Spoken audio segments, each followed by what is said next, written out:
Every modern society creates currency in pretty much the same way. But since the US dollar is the majority of the world's currency, I'm going to use the United States as our example. It all starts when some politician says, "Vote for me and I'll make sure the government provides you more free stuff than my Apollo bill." But there's no such thing as a free lunch. So to provide that supposedly free stuff, the politicians vote for the country to spend more than its income. This is called deficit spending. To pay for that deficit spending, the Treasury borrows currency by issuing a bond. So what's a bond? If you think about it, a bond is really nothing but a glorified IOU. It's a pretty piece of paper with numbers printed on it that says, "Loan me $1 trillion today, and I promise over a 10-year period I'm going to pay you back that $1 trillion plus interest."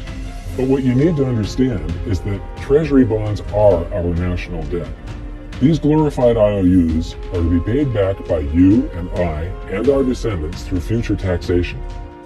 Therefore, when the government issues a bond, it steals prosperity out of the future so that it can spend it today.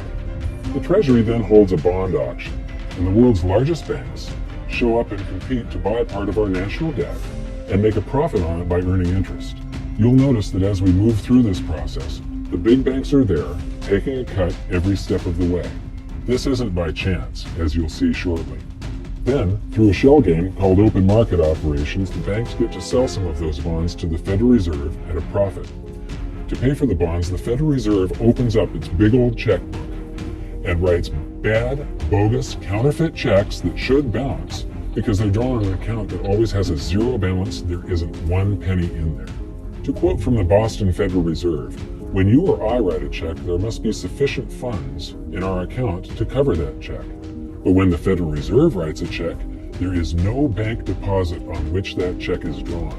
When the Federal Reserve writes a check, it is creating money." The Fed then hands those checks to the banks, and at this point, currency springs into existence. The banks then take that currency and buy more bonds at the next Treasury auction. But what is a check? A check is also an IOU. When you write a check, you're making a note that says, "Here's my IOU for cash. All you have to do is go to the bank and pick it up."